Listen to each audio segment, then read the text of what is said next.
Hello, how are you? This is Jan Laughinghouse, Executive Director at Capital Area Human Services, and I want to welcome you back to the area.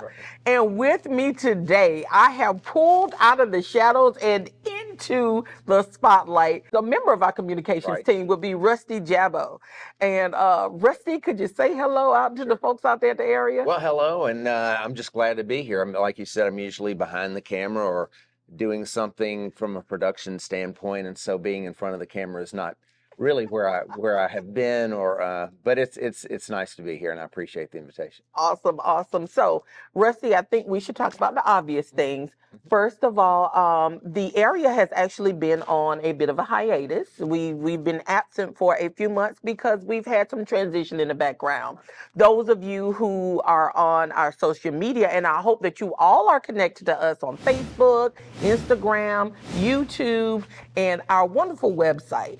But you probably saw the video that Ivan Tolton, our videographer, shot. He had been with us for almost a decade, and it was time for him to transition and do some other things and use his talents elsewhere.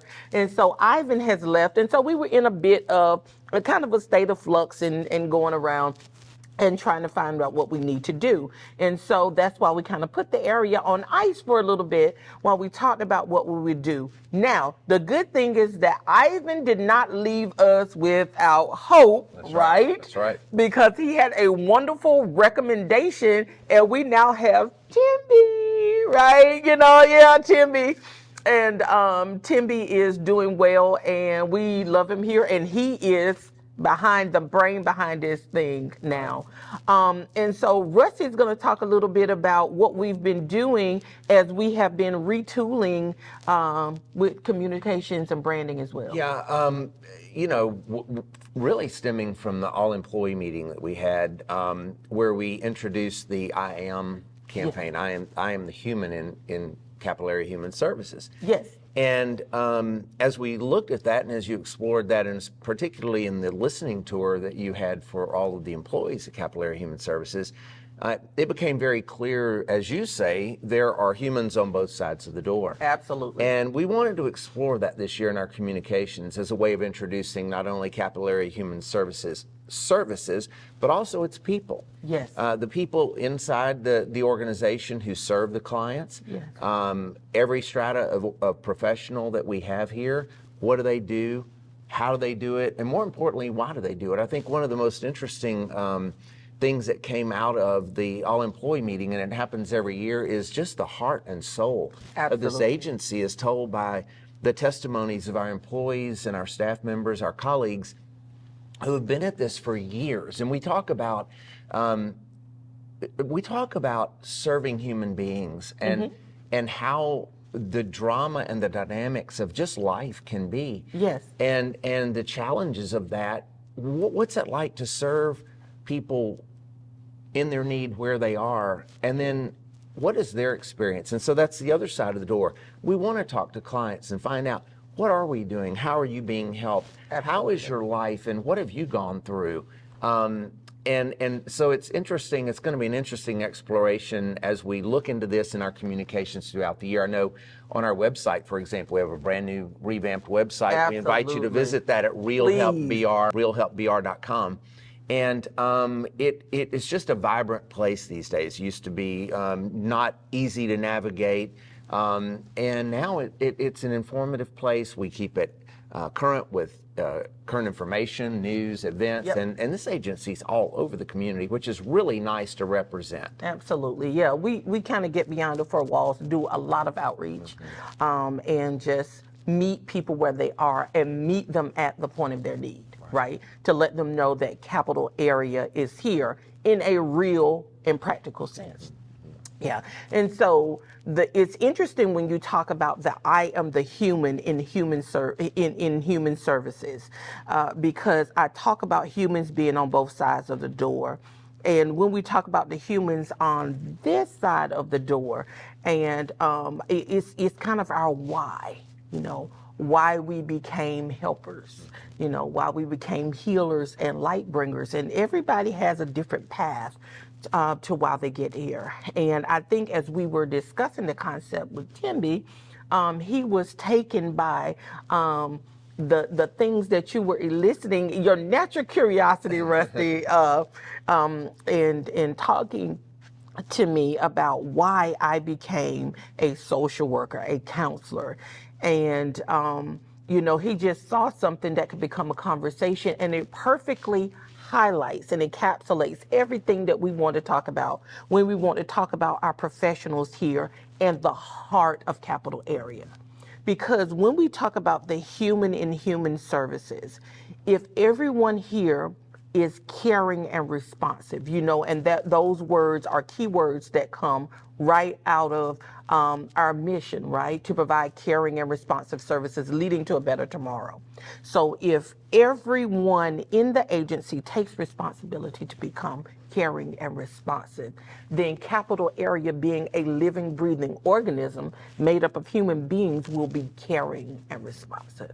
And so that's how you humanize human services, by having caring, responsive people performing at a level of excellence for the people who come in and seek our services.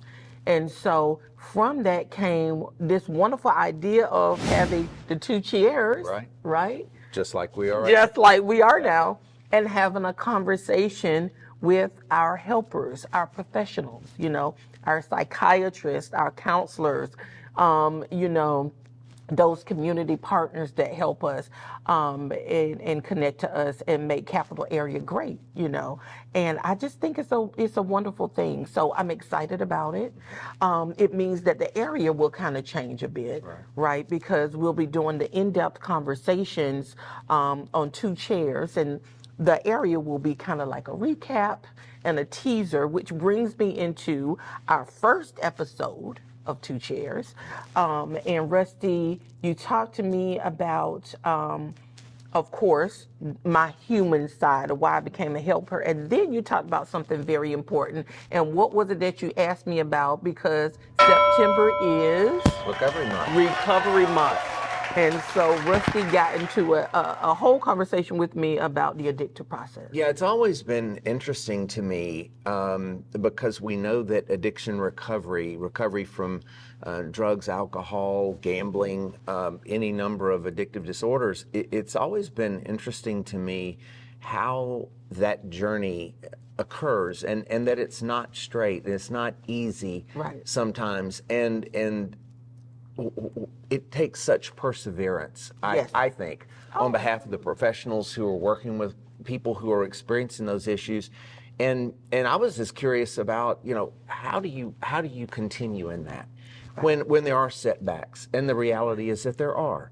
How do you persevere and continue to show up and say, please, let's continue to work on this? And that dedication is just extraordinary to me. And of course it's necessary, but it's natural for you. That you talk about how you were called as a little girl on the playground. And I just found that to be so interesting.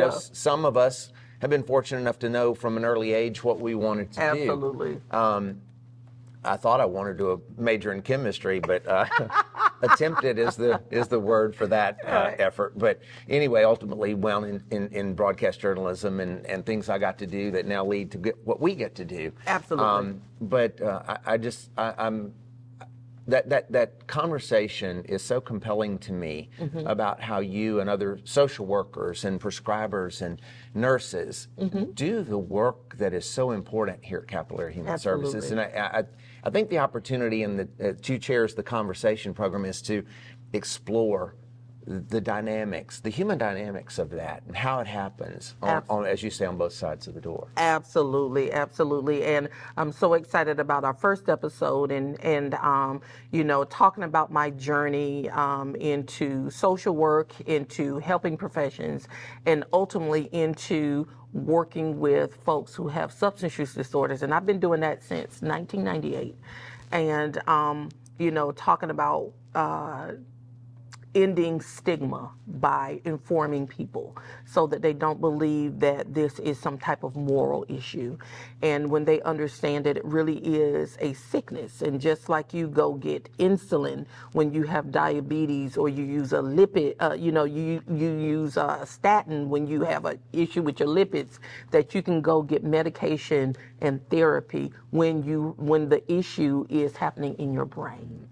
And so we talk a little bit about that, and then actually what the process is for people who are in recovery, and the fact that addiction really is a family disease, and so it's the family and the community wrapping themselves around the person who is in recovery, to help them form that relationship with self, their relationship with their higher power, and their relationship with healthy others. And getting those coping skills, because life is going to continue to show up without our permission, right? And what's the lyrics to that song that says, life is what's happening to you while you're busy making plans, right? You're making these plans and then life happens. And it's easier when we have the ability to pivot. And so we do teach them life skills, coping skills, and things of that. You asked me about that, and I talk a little bit about the coping tree, right?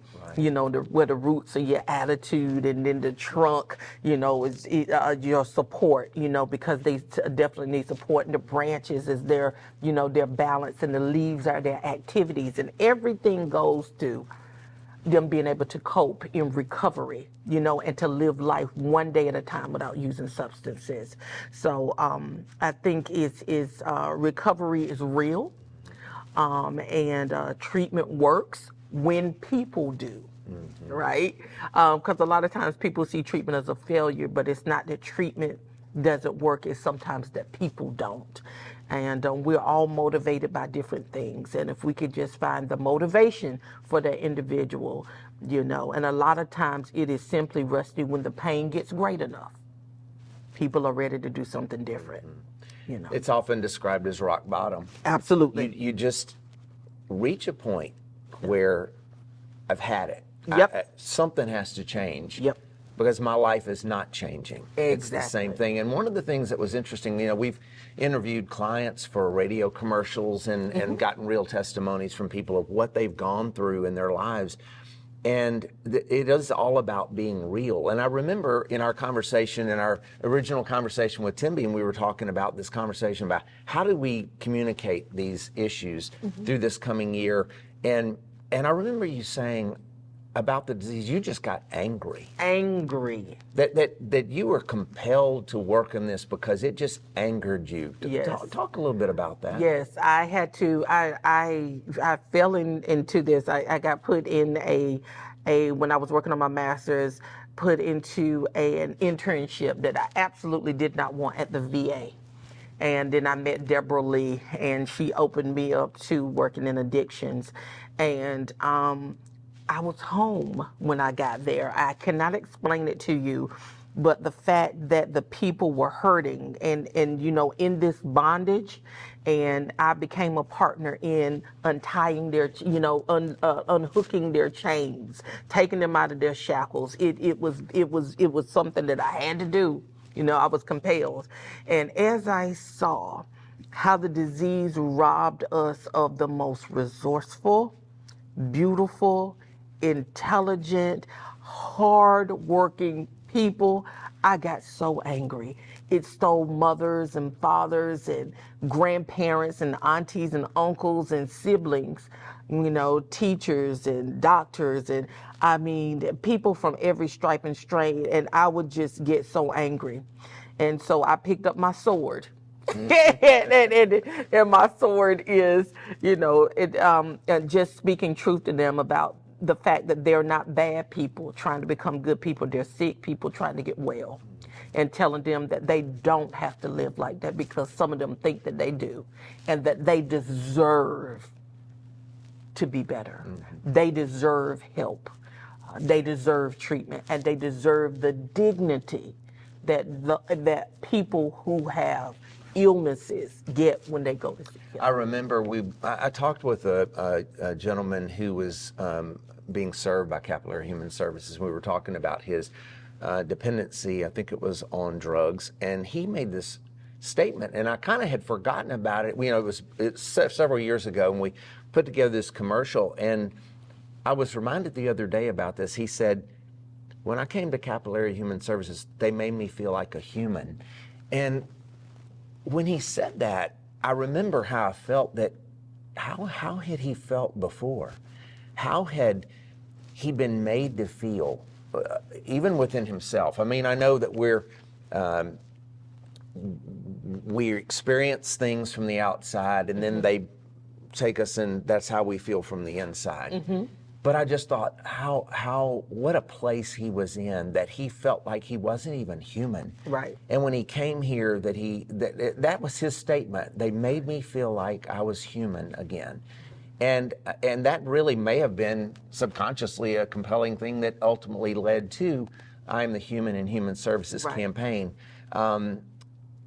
But that's in my experience of seeing what goes on here. That's the beauty of how people are served here, and it's such a compelling testimony by yourself and others who perform those services and those who receive them. Absolutely.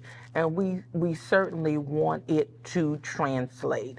We want people to feel as if we are warm, welcoming, and responsive to their needs from the very first phone call, from that very first contact, to the time that they don't need us anymore. Because our hope is that we work our way out of their lives. Out of their lives. Yeah, absolutely. That's when they come through the door, that's our plan. We want to work our way out of your lives, not because we don't want to help you, but we do want to help you, and we want you to get well. Right? We want your recovery. We want you to lay a foundation for long-term recovery, and then you won't need us. You know, you talk about long-term recovery, and one of the things I'm struck by about this agency is how long it's been here. Yes. And one of the things that we know, and not to disparage others who serve, because there are excellent services in addition to Capillary Human Services, but we also know that sometimes companies or services chase the dollar bill. Absolutely. And they come and they go. Right. And that's very real in this work. And it's just gratifying to know that Capillary Human Services has been here 25 plus years. Absolutely. Continues to serve, and it's really going to be a delight to show this organization, this agency, through its people. You know, otherwise it's an inanimate object. You know, it's an agency, it's an organization, it's cold, but our people are so warm, and it's just going to be a real nice year, an interesting year to be able to explore that. Yeah. Absolutely. I agree with you, Rusty, and I am so excited about being back here in the area, seeing all of you and welcoming you back and inviting you to join us for the Two Chairs of Conversation so that you can see and feel the heart of Capital Area. And I appreciate you asking me to come from behind the camera. We need to have Timby make a cameo here at some point. You know, here he comes. I think he's going to come over right now. There he is. Come on in here, buddy. This is Timby. All right, so this is your crew for the area. And don't forget Samia Taylor, our social media director. You'll be seeing her as well as we continue to press forward this year. You know, exciting times and new projects, and so we just invite you to share. Thank you for having me. I really enjoyed it, and we look forward to informing everyone about the wonderful work that goes on here. Absolutely. Y'all take care. See ya. Bye.